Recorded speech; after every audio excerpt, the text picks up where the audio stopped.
Good afternoon, everybody. Welcome to another edition of the Trader's Mindchat show. My name is Mike. I've been trading for 25 years, and yesterday I was presented with a question that not the question, but the answer bothered me a bit, and I started to dig a little bit deeper into this question. The question had to do with a stock that was setting up, and the answer that came back was, well, there's this definition of what I'm looking for, and let me just show you the answer that came in, and uh, I've done my best to anonymize uh, this image right here. Now, the definition here is for a falling wedge, and it may seem a little, like not too big. Well, what's the big deal? But you take a look at this, right? So we'll just read it together. Falling wedge. The falling wedge shows both trend lines sloping down with a narrowing channel indicating an immediate downtrend. As the trend lines get closer to converging, the price makes a violent spike higher through the upper falling line and on heavy volume. This takes the participants by surprise, triggering a breakout and a subsequent uptrend. I don't know about you guys, but that's a total canard. It's it's trash at best as far as trading definitions go, and this was from a relatively popular website. And I was very surprised. Part of the reason why I'm surprised and caught off by something like this is because I haven't looked for other people's definitions for a very long time. But I'm not that surprised. And the reason why I'm not that surprised is because I remember how vague things were when I was starting out, and for those first 10 years. Many of you know my history, but I have been trading for 25 years, and the first 10 of them were an absolute nightmare. Uh, First, I didn't know what I was doing, and I just went to the bank to try to buy stocks, and then they enrolled me in some mutual funds, and I'm sure that you could imagine how that went. Then after that, I didn't know who else to turn to. This is going back to, say, around 2003-ish, 2004. And that's when I discovered this guy, Jim Cramer, and I started to tune into his shows. And I actually bought and read all of his books. And those things, they made sense at the time. But following them led me straight off a financial cliff for another 7 years, right? So 2003, 2004. It wasn't until 2010, 2011. That's when I finally found William O'Neill. It's when I finally found his book, How to Make Money in Stocks. And it's when I finally found the New York City Investors Business Daily Meetup Group. Now, the difference between them and everybody else that I had looked at before, and the difference between them and definitions like the one that I shared with you for this, the difference between that is you have specificity, you have real examples, right? Hey, you don't just have something that's a little squiggly line and then, oh, it goes. Right? No, you have real examples of real stocks that moved. I don't know if this is meant to be for a stock. I don't know if it's for a forex pair or crypto or whatever. It's just a bunch of squiggly lines, and then there you go. Is this a daily time frame? Is it a weekly time frame? Is it a 1 minute chart? Who the heck knows? It's just there, right? Where in the trend should we find this? Beats me. But if you see these squiggly lines and you're able to somehow vaguely draw them on a chart, then you're good to go. And because you see stuff like this, and because it shows up with people that have a large social media following, they're great at marketing, they're able to pull the wool over a lot of people's eyes. They end up thinking that they know how to trade, and you end up just running in a circle for a long time, and you end up thinking that it's you, but it's not you. It's because you have trash information. So rather than focusing on, and someone had asked me on Twitter, well, when I had posted the promo for today's live stream, they said, oh, tell us which one it is. And even if I could tell you which one it is, and I could, but I'm not going to. But even if I did, and you're like, oh, great, well, now I can avoid those guys, well, there's 100 others. So rather than worrying about which ones to avoid, just like how O'Neill was doing, right? Like I actually think this quote is from O'Neill. It might be from O'Neill, or if it's not from O'Neill, it's from Mark Minervini. And the quote goes something like this: "It's like if I teach you what to avoid, you just become or it. Yeah, he was talking about stocks. If I teach you like what's a bad pattern, then you just get great at identifying bad patterns. If I teach you what to avoid, then you just get great at avoiding nonsense, right? What you want to be able to do is focus on what you should be doing. Then by default, you're not looking at crap like this. So I want to spend some time sharing with you what is a good model for you to start to define your setups, and how you could end up saving a lot of money. Because if you are following this, and if you recognize this, then good for you. Um, but if you are following definitions like this that are vague, then you could be running into a lot of problems, especially if you're new, right? Especially if you're new. So something like this makes it you think that, oh, trading is easy, but trading is not easy. What makes trading doable for the the part-timer, for the average Joe, for regular people like us, it's not this. It's this here. Now, this may look complicated to you.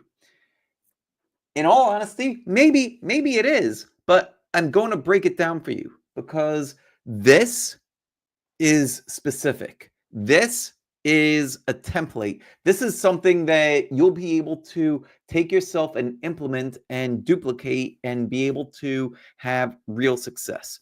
Now, one thing that I want to mention too, if you have read O'Neill's book, How to Make Money in Stocks, you'll notice that when he talks about any of his setups, he identifies how long it should be, how deep it should be, the placement within the trend, and he starts to give the look and feel and the character of those stocks. Great. So that's exactly what I've got here. This is the setups, all the different setups that I trade.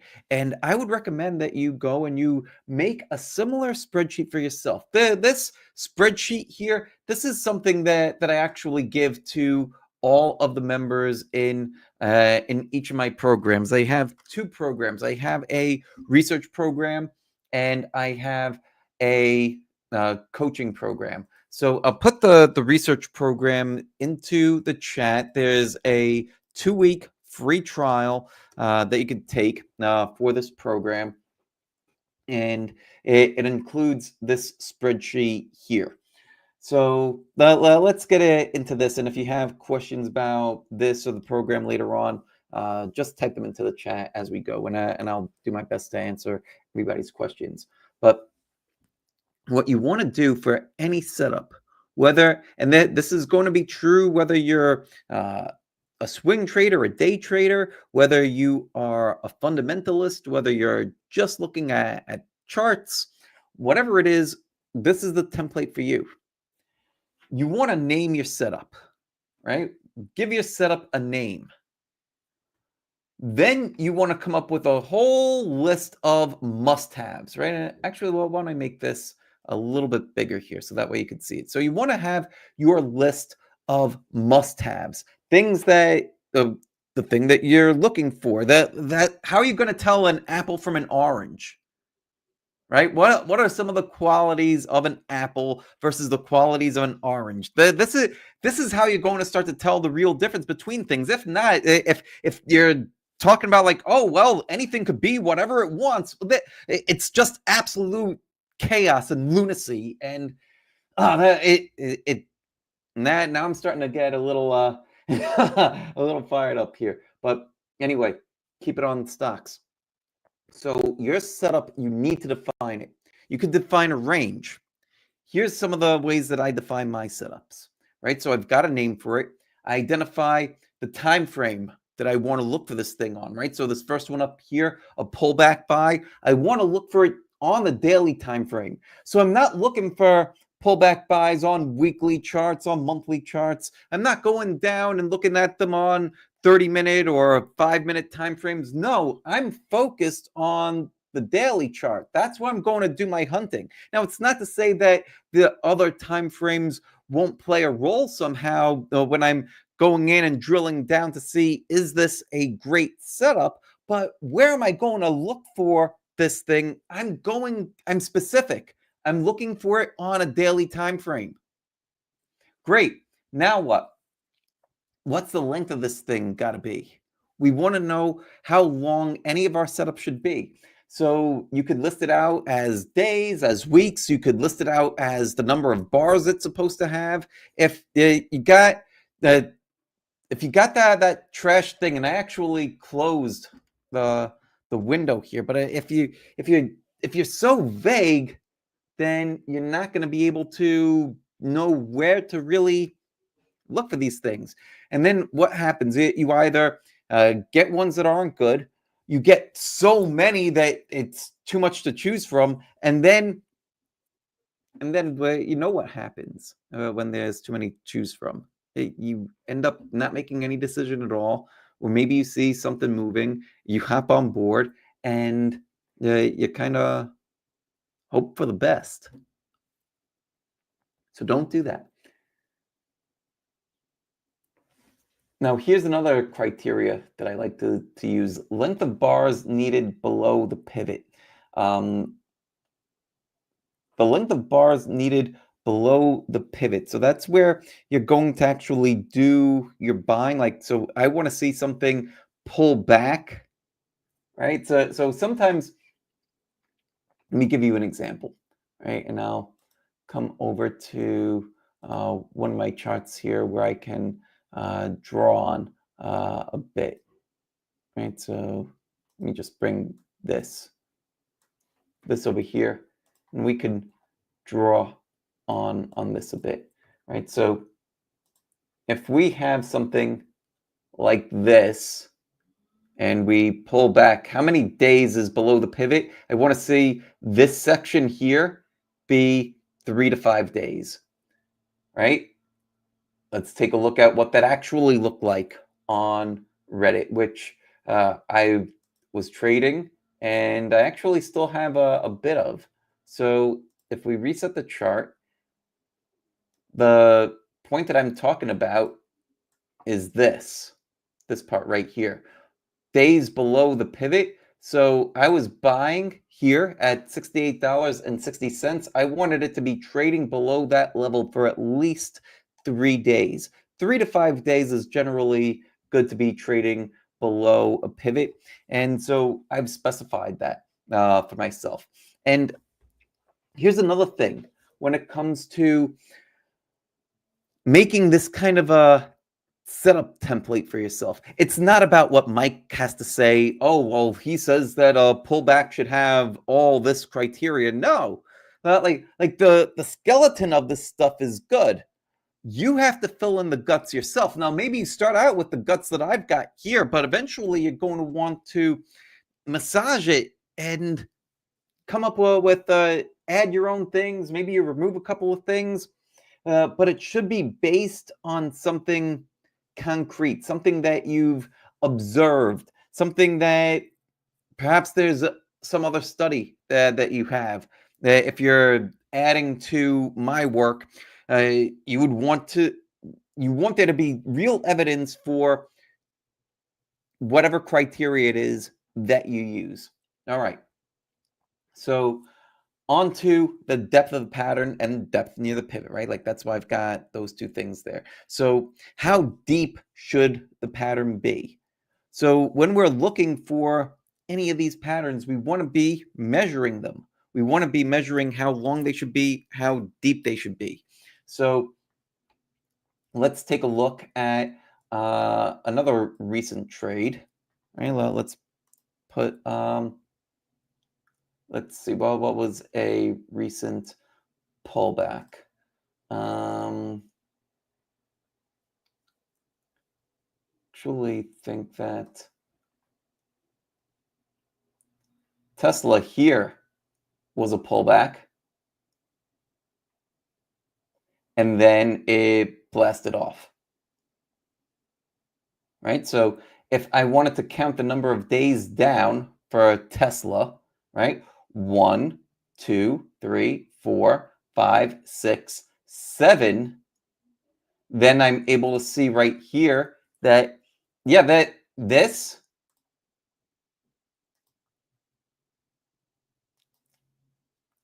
could have been an entry. That one I missed. I ended up taking it on the follow through of the gap, which is another setup that I have that I look for, but it's important to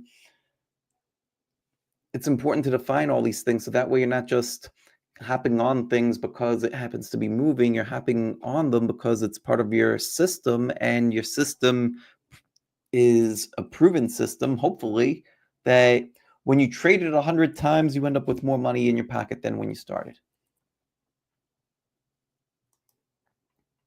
Let's come back to this. Now, another thing, let's see. Caleb's typing some stuff into the chat. Let's see what Caleb says. That does look like what I've been referred to as a bull wedge. Sure. So if you take a general definition, right, and this is the problem with general definitions. If your general definition is, oh, if you just you start wedging down like this and you pop around and eventually you break out. There's your bull wedge. Oh, well, here's one and it worked great. Well, you don't know that that's a good one based on the definition because the definition's so freaking vague, right? Like that's why this kind of nonsense with I've got to find this thing again because it's so bad. It's so bad that uh, you know I really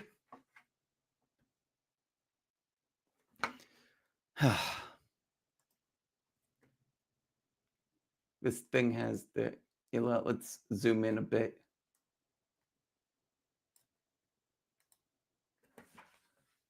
Right, I cropped out the logo for these guys so that way hopefully I think that this is garbage, but I don't want to publicly bash someone specific. Well, like because it's not it's not them as much as this whole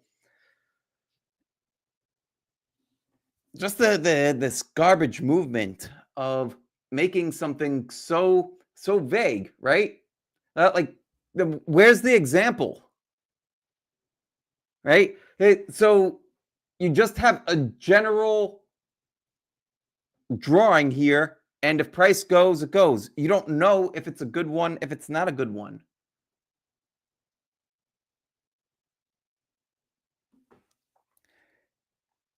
That's a major problem because you'll be able to find moves like this everywhere.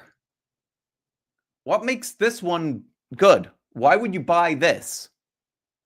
Oh, well, I buy it because it's Tesla, and of course, I follow this one all the time, and how would you trade another one that shows up? How about this one here? Does this count? What should the slope of it be? How long should it be? Should it be within an uptrend? This is within an uptrend. How would I say that this is part of an uptrend? Well, yeah, because you have the moving averages that are curved up. Well, now they're curved up. It was trading above the 50-day moving average. Does this occur above the 50-day moving average or below the 50-day moving average? Is the 50-day moving average even a criteria for this? If you're looking at a definition that looks like this, I have no clue. How do you make a good one versus a bad one? You've got to understand the look and character, right? So what I'm looking for a pullback typically pulls into the 21 EMA or the 50 SMA. The slope is no more than 45 degrees. The price action should be smooth and controlled, especially on the right side of the base. Volume typically dries up as we move further to the right of the chart. The more that you could add, the better, right? It's not where you're trying to be so specific that you don't find anything, but you need to at least be able to tell the difference between an apple and an orange. If I just tell you to the store, go buy an apple. What's an apple? Oh, well, it's a kind of it's a thing you eat. Right? That's what this is. I could send you to the store, go buy an apple, you show up with a phone. Right? Based on this definition. You need more than that. You need more than some little squiggly lines. What you need is models, right? And so this is the kind of work that you guys need to be doing for yourselves, right? That there's a bunch of models here for this pullback. Here's one. When I'm looking for a pullback, there's one that looks like this. Okay, let's get a few of these going here. There's this one, very similar. All right, there's this one here. Right? Oh, that one's a little bit different. It pulled back into the 21. It flattened out a little bit. All right, so I know that there's a little bit of variability in there.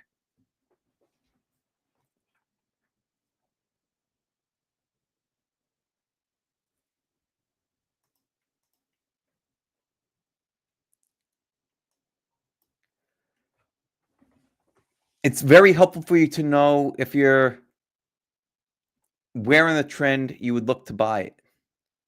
Would you buy this falling wedge or a pullback, let's say?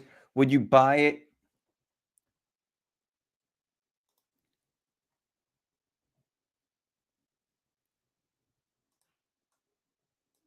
Yeah, let's see. Would you have bought this one?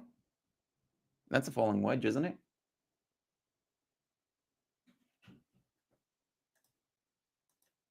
I buy falling wedges. Well, how about that one? How about this one?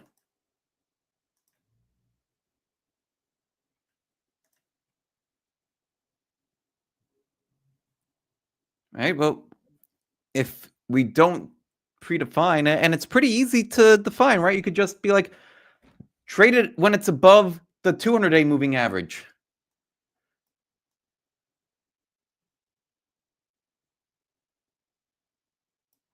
If you're trading it above the 200-day moving average, you're avoiding those. If you're trading it above the 50-day moving average, you're avoiding those. It's pretty easy to put into a definition. But if you're vagueness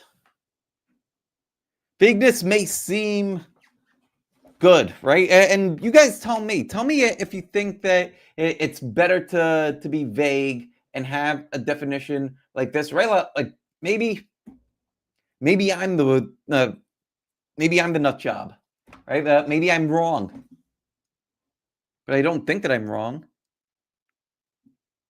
I've got 25 years of trading experience and the scars to prove what works versus what doesn't work. What works isn't this. At least not for me, at least not for anybody that I've coached. Anybody there that I've coached and has followed what I've told them and has finally turned around, has most of them show up with stuff like this. I give them stuff that looks a lot more like this, and then they start to improve. I wonder why. It's not, again, it's not that, oh, they need to follow exactly, right? Like, oh, well, Mike says that a pullback buy has to be 7.5 to 20%.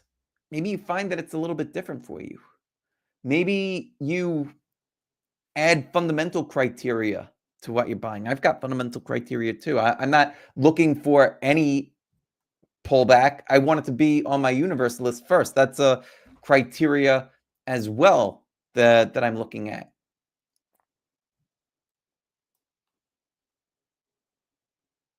How about qualities that make the setup even better? How about qualities that take what you're looking at from good to great?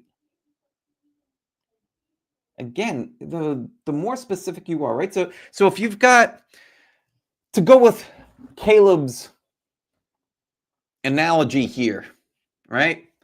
And let's get my picture back in frame. To go with Caleb's analogy here, there are more than 7,500 varieties of apples. So how do you know which one to buy? Well, if you just walk into the orchard and you say, hey, I want to buy some apples. Well, we've got a lot of apples. We've got thousands of them. What do you want? If you walk into the store, if you walk into the orchard and you've got something that says, oh, well, I want them to be a certain size. I want them to be have a certain tartness to them, a certain level of sweetness. Here's how I'm going to use these apples. I'm going to bake a pie, let's say. I want them to be a certain color. I want them, what else can we say about apples? Right? I'm not the apple expert, but I think that you get the idea, right? If you start to come up with a criteria of what it is that you're looking for, size, shape, peak of the freshness, right? Are they all going to be ripe to pick at the same time? No, I know that from having gone apple picking a few times. Not all apples are ripe at exactly the same time. So when are you looking for these? Right? Same thing that we were talking about with all these setups here, right? We're not looking for these setups at any random time. No, we're looking at for the pullback placement within the trend. I want it to be up one time or more than the original base. So I'm not just buying it all willy-nilly.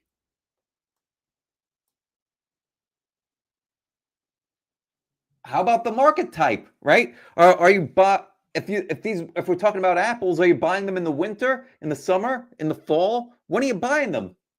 What kind of market type do you need for the setup that you're going to buy? Is the general market trending sideways? Is it trending up? Is it trending down? What do you need for this thing? Does it matter? Have you considered this stuff?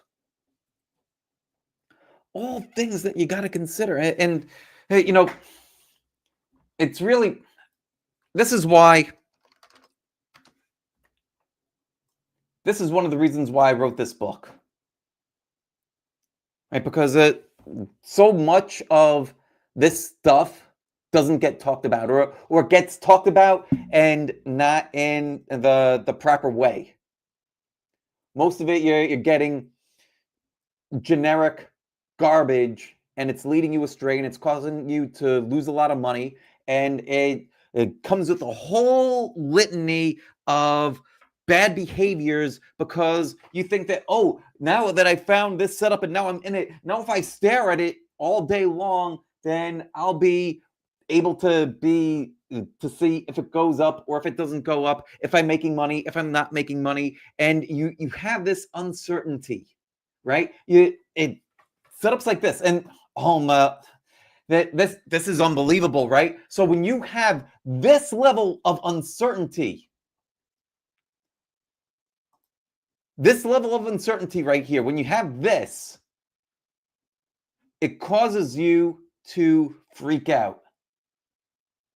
And this might be the biggest thing that you hear in avoiding bull like this. With this level of vagueness, you have lots of uncertainty. You don't know if you're trading a good one or not. So where are you going to go? Oh, let me go join their $300 a month service. So that way I could go talk to the experts. Unfreaking believable. You've got to avoid garbage like this at all costs. Seriously, if you care about your money, and if you're sitting here listening to me talk for a half an hour, I assume you do, you gotta, well, when you see nonsense like this, run in the opposite direction. And what you really need to do is create a template like this for yourself.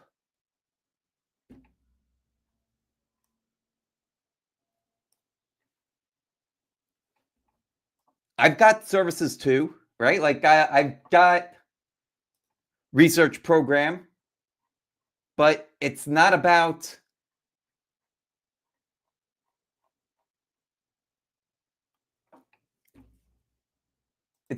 getting you to buy random stuff. There's a trial so that way you could see this stuff in action. There's education that comes with the program. This is in it, so you don't even need to join. Just take this template and build it yourself. But if you want an extra helping hand, then I'm here to help you.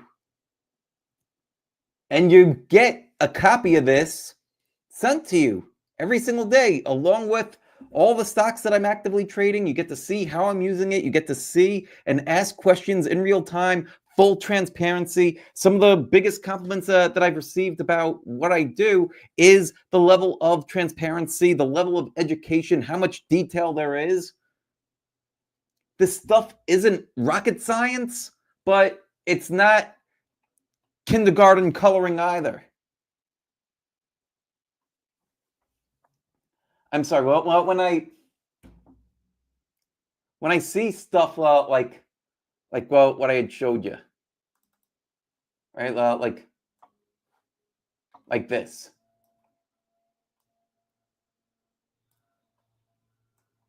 When I see stuff like this, it just really ticks me off because I see why people get led astray, and I see the amount of marketing dollars that go into this. I have a YouTube channel. I've got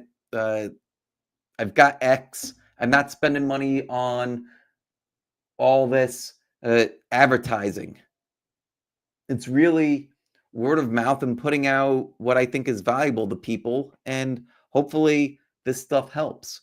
So I don't know. I think that's the end of my rant. The big thing that you guys need to do, and what I hope that your takeaway from this is, and hopefully you'll watch this video and watch it again. And if you do find this content helpful, hopefully you share it with somebody else. But the main thing that you need to do to have clarity for your setups, you need to define them. You need to define where you're going to hunt for them, right? For me, that's a time frame. You need to define what's this thing actually look like. So how long is it? How deep is it? What's the general look and character of this thing? Where in the trend, and most of you are probably using charts, so where in the trend is it? What type of market are you going to likely find this thing? Uptrend, downtrend? Market's just moving sideways, it's a chop fest? what's going to take it from good to great, and then get a bunch of screenshots and study them. They could be ones that you've personally traded. It might be ones that somebody else has traded. But you need to have models that you could go and study and say, oh, when I'm looking for a pullback, it should look something like this. And then the more that you study this, right? The more that I've studied this, the more I'm able to flip through charts at lightning speed and be able to go through 200 stocks that are already pre-screened and be able to see, oh, well, this setup actually looks good. This pullback actually is worthy of further investigation. And then I'll go and I'll do further analysis on it. But that's how you start to get really good at this. It's how you get to become very efficient, especially as a part-time trader. What questions do you guys have?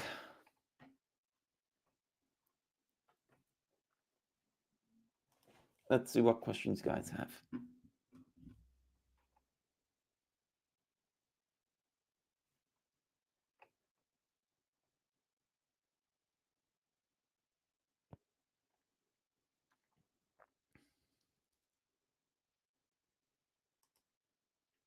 Caleb says, I know it when I see it, but couldn't exactly explain it concisely. Then uh, my challenge to you, Caleb, is to try. My challenge to you is to spend some time writing out what your definition is. And it's going to be very similar to your trading business plan. So there's something else, right? A trading business plan. Well, what's that? It's basically a working document. It's never done, right? So your definition, you're not going to be able to just write it out the first time and then you're good to go forever, right? You're going to write it out and then you'll maybe come back to it and be like, oh, you know what? Like this actually wasn't so good. And how are you going to know if you don't start? You might have a general definition. Oh, I know it when I see it. So maybe you stumble upon a pullback like the one that Tesla had when it was trading underneath the 200-day.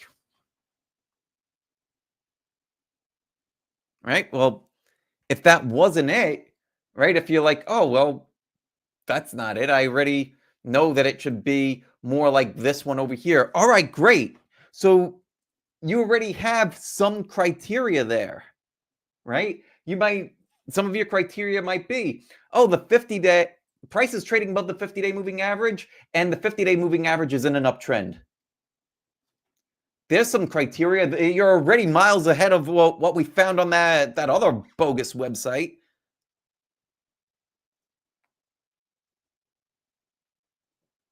Really push yourself to start to find some of these. Find some models of ones that you've traded, ones that you've seen reputable people trade, ones that have actually worked.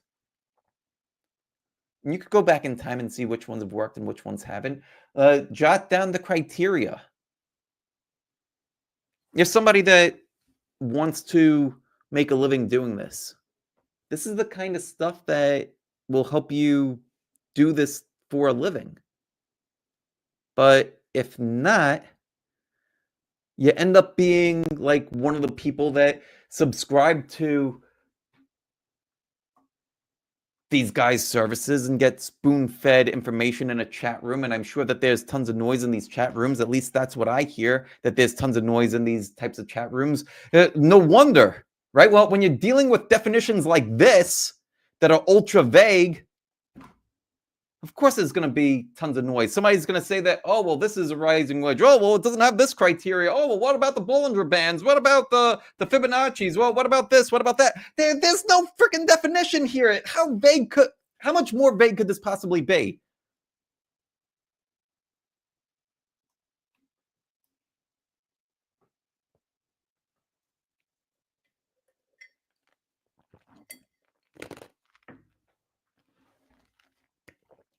Anyhow, bottom line,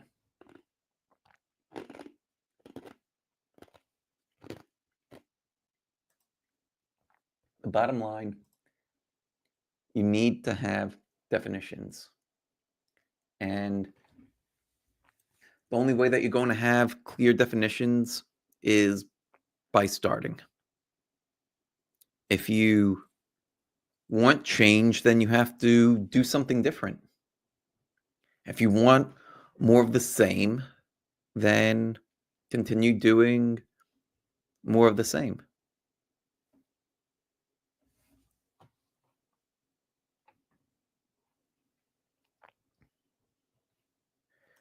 Any other comments, thoughts, questions here?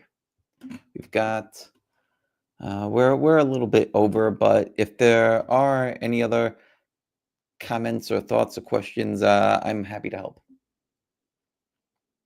Give it one more minute while I take some more of this iced coffee.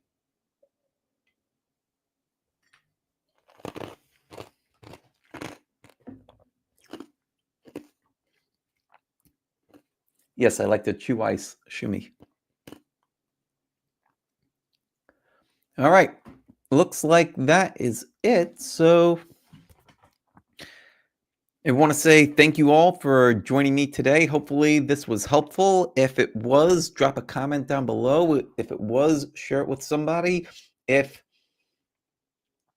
the people responsible for that blog post or another one happen to watch this, hopefully, I don't mean to crap all over you.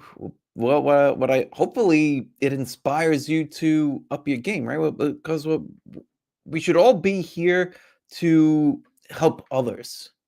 We should all be here to lift up the next person, lift up the person behind us. What was written in that blog post, that's not helping people. If you're serious about helping people, then it's time to step up. Until next time, take care. Much love. God bless. Hey, thanks so much for sticking around to the end. If you're new here, hit the subscribe button down below and become a part of the Marrow Wealth community. And make sure that you check out some of the other videos on the channel. They're exactly what you need to see. And leave a comment down below. I read all of them. Leave a comment.